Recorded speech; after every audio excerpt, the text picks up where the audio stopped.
저는 학교 생활의 추억하면 쉬는 시간에 먹던 점심 도시락 생각이 먼저 나는데요. 요즘 학생들은 급식을 하니 그런 추억은 별로 없을 것 같아요.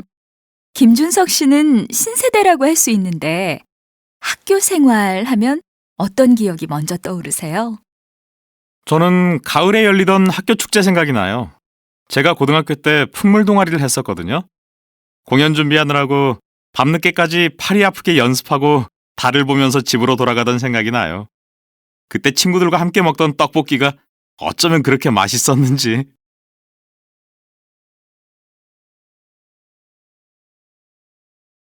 한국은 국토가 좁고 자연자원도 풍부하지 않은 나라여서 현재와 같은 경제 성장을 이루기까지 교육받은 인적 자원이 중요한 역할을 해왔다. 그러므로 한국 사회에서 교육이 차지하는 비중은 상당히 높은 편이다.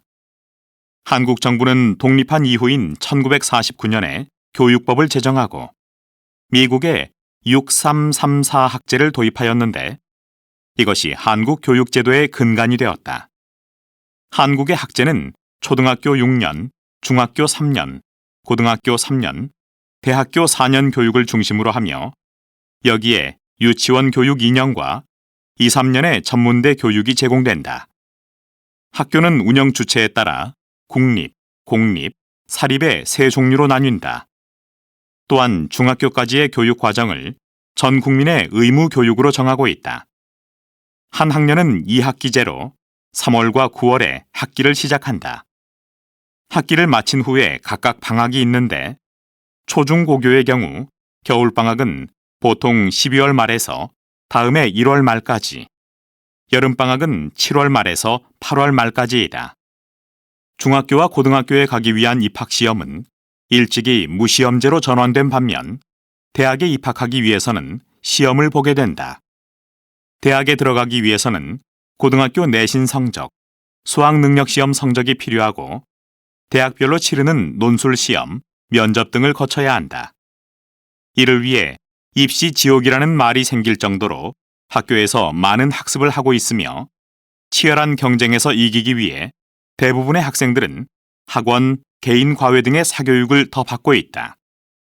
한국 교육에서는 학력을 중시하는 사회 분위기로 인해 입시 위주의 학교 교육이 이루어지고 사교육의 비중이 너무 커지는 것이 큰 문제라고 할 수 있다. 최근에는 이러한 문제점에 대해 고민하고 진정한 교육을 하기 위해 대안 교육을 하는 학교들도 생기고 있다.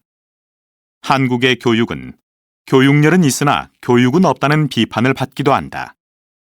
올바른 교육을 위해 교육제도가 계속 변화되고 있으나 여전히 개선해야 할 점도 많다.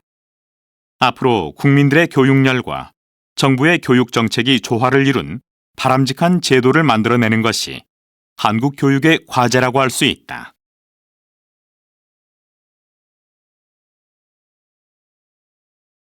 이제 수능시험이 끝났네요. 해마다 이맘때면 수능시험의 문제점에 대한 얘기들이 많이 나오는 것 같아요. 그래요. 3년 동안 교육받은 결과를 한 번의 시험으로 평가한다는 게 문제지요. 수능 시험을 1년에 여러 차례 실시하고 학생들이 그중 가장 좋은 성적을 선택할 수 있도록 개선하자는 의견들이 많아요. 시험 문제 유형은 더 문제가 많은 것 같아요. 수능 시험은 모두 객관식이고 학교 교육에서 보는 시험도 사지선다형의 비중이 높잖아요. 어느 대학 교수가 계산을 해보니까 우리나라 학생들은 초등학교에 입학해서 수능 시험을 볼 때까지 한 학생당 사지선다형 문제를 약 100만 개쯤 풀게 된대요. 와, 그렇게 많대요? 네. 그러다 보니 실력보다는 요령으로 시험을 보게 되고 공부도 그런 요령을 익히는 게 중요하게 되는 거지요. 그래서 우스갯소리지만 선 볼 때도 한 사람씩 보면 결정할 수가 없으니 4명의 후보자를 동시에 만나야 잘 찍을 수 있겠다는 얘기도 있어요. 사지선다형에 길들여져서 그렇다는 거죠. 하긴, 제가 학생 때는 시험에 붙으라고 보통 엿이나 찹쌀떡을 줬었는데 요새는 잘 찍으라고 포크도 주잖아요. 그런데 요즘은 학교 중간고사나 기말고사에서 서술형 같은 주관식 문제도 낸대요. 물론 모의고사나 학력평가는 수능시험처럼 여전히 객관식이지만 말이에요. 주관식은 객관식에서는 평가하기 어려운 창의적 사고 능력이나 지식을 평가할 수 있는 좋은 유형이라고 생각해요. 그런데 만약 수능시험에 서술형이 포함되면 아마 난리가 날 거예요. 객관식은 정답이 정해져 있어서 누구든지 공정하게 채점할 수 있는데 주관식은 아무리 노력해도 채점이 100% 공정하기가 어렵잖아요.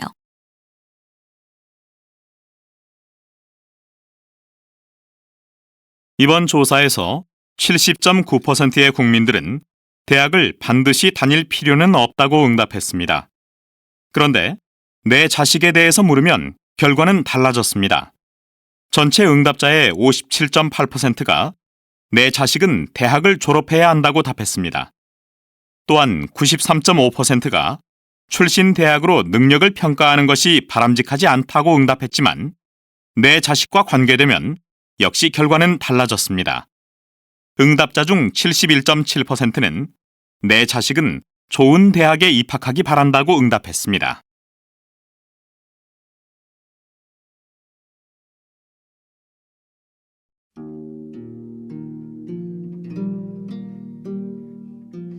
떡 장사하는 어머니와 함께 살던 한석봉은 어려서부터 글씨 쓰기에 솜씨가 있었다. 그러나 가난한 탓에 종이 살 돈이 없어 돌이나 나뭇잎에 글씨를 써야 했다. 글씨 쓰는 재주가 더 나아지자 석봉이는 글씨 공부를 더하기 위해 절로 들어갔다. 그러나 시간이 지날수록 어머니에 대한 그리움이 더욱 깊어갔다. 석봉이가 절에 온 지도 벌써 3년이 지났다. 이만하면 글씨 공부를 그만해도 되겠지? 이렇게 생각한 석봉이는 짐을 싸서 집으로 돌아왔다.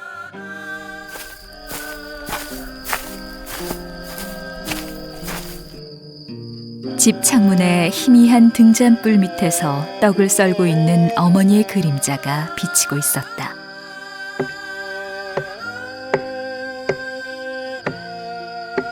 내 학비 때문에 이렇게 늦게까지 떡을 썰고 계시는구나. 하지만 이제부터는 염려 없어. 공부를 다 했으니까 내 힘으로 편히 모셔야지. 석봉이는 문을 벌컥 열며 반가운 목소리로 어머니를 불렀다. 그러나 석봉이가 부르는 소리에 하던 일을 멈추고 돌아다보는 어머니는 웬일인지 반가운 기색이 아니었다. 어머니, 공부를 다 하고 이제 돌아왔어요. 3년 동안 절에서 공부하면서도 항상 어머니의 얼굴이 눈에 선했어요. 이제부터는 제가 일을 해서 편히 모시겠어요. 나는 편하기를 바라지 않는다. 아무리 고생을 하더라도 내가 공부를 잘해서 훌륭한 사람이 되어주면 그만이야. 공부를 다 했다니 어디 얼마나 했는지 보자. 등잔불을 끄더니 깜깜한 방에서 석봉이에게 글씨를 쓰게 하고 어머니는 그 옆에서 잠자코 떡을 썰었다.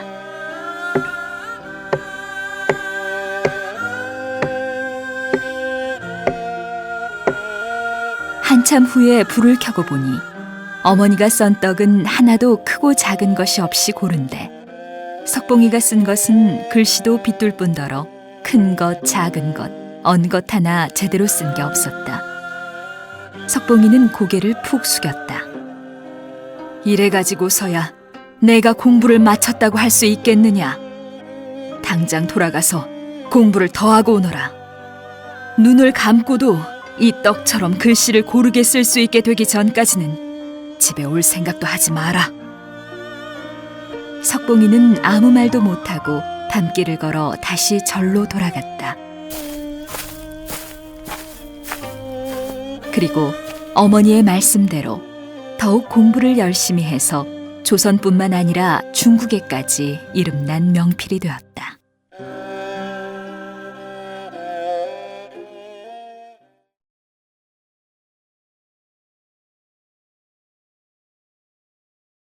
사람들이 한석봉의 어머니나 맹자의 어머니를 현명한 어머니의 모델이라고 하는데 저는 생각이 좀 달라요. 한석봉 어머니는 자신이 떡을 썬 것처럼 고르게 글씨를 쓰지 못했다고 아들을 야단치는데 이런 비교는 공정하지 않지요. 왜냐하면 어머니는 이미 수십 년 동안 떡을 썰어온 사람이잖아요. 일리가 있는 말씀이에요. 저도 그렇게 생각해요.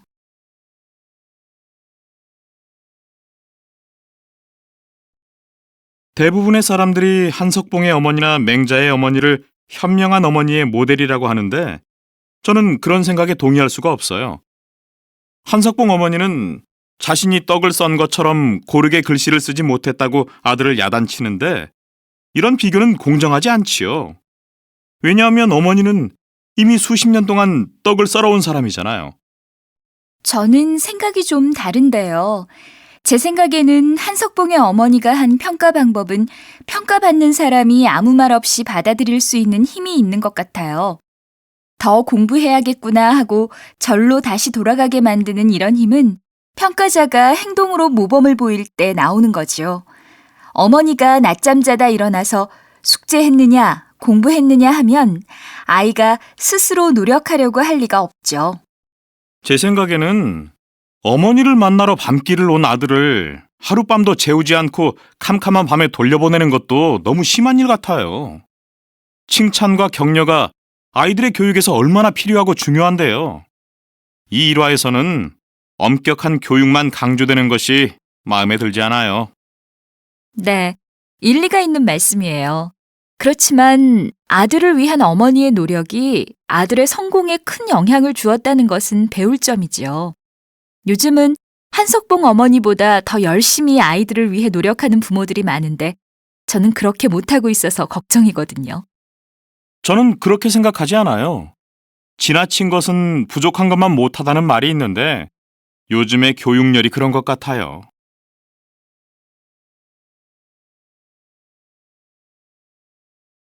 교수님은 학생 때부터 공부에 뛰어난 분으로 널리 알려져 있는데 특별한 공부 비결이 있으면 소개해 주십시오.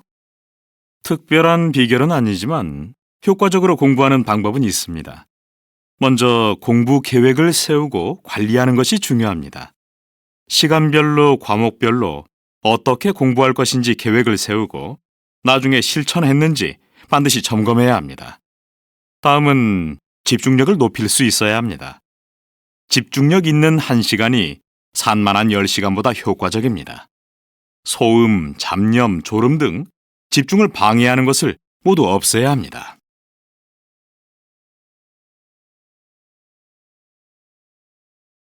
미국 영화 죽은 시인의 사회는 명문대학 진학을 최고 목표로 하는 학교에서 한 교사가 참교육을 함으로써 학생들을 일깨우는 과정을 그리고 있다. 졸업생 대부분이 명문대에 진학하는 학교에서 학생들은 엄격한 교육을 받고 있다. 그런데 그곳에 새로운 교사가 살아있는 교육을 통해 청소년들의 감성을 되살린다는 것이 영화의 줄거리이다. 영화 속에서 학생들은 스스로 깨닫지 못했던 자아를 발견하는가 하면 생생한 공부의 즐거움에 빠지기도 한다. 주입식 교육이 중심이 된 학교에서 따뜻한 인간애와 자유로운 정신을 심어주는 교사의 감동적인 이야기는 미국은 물론 우리나라에서도 크게 인기를 끌었다. 이 영화에서 보여주는 학교의 교육 방식, 즉 대학 입학을 위한 주입식 교육은 우리나라의 현실과 유사한 면이 있다. 어느 어머니가 중학생인 딸이 시험 공부하는 것을 보니 계란 반숙하는 법을 중얼중얼 외우고 있는데 냄비에 물 얼마를 넣고 계란을 넣은 뒤 몇 분 후에 이런 식으로 하고 있었다. 딸은 잘 외워지지 않는지 얼굴을 찡그리며 짜증을 내는 것이었다. 예, 차라리 나하고 계란을 삶아보자. 그날 어머니와 딸은 부엌에서 계란을 삶았다. 그런데 너무 오래 삶아서 계란이 완숙이 되었다. 그래서 다른 계란으로 다시 한번 삶았는데 이번에는 불 조절을 잘해서 반숙이 되었다. 며칠 후에 학교에서 돌아온 딸이 말했다. 엄마, 오늘 선생님한테서 칭찬받았어요. 이번 시험에서 어떻게 하면 계란이 완숙이 되고 어떻게 하면 반숙이 되는지 쓴 애는 저 혼자뿐이래요. 이 이야기는 밑줄 그으면서 외우는 식으로 하는 공부와 직접 해보면서 실패와 성공을 통하여 배우는 공부의 차이점을 보여주는 좋은 예이다. 공부하는 방식도 여러 가지가 있다. 그 중에서 대표적인 것이 암기식 공부와 문제 해결식 공부이다. 계란 삶는 법을 외우는 것이 암기식이라면 계란을 직접 삶아보는 것은 문제 해결식이라고 할 수 있다. 학생들을 어떤 방식으로 공부하도록 가르치는 게 효과적일지 고민해 볼 필요가 있다.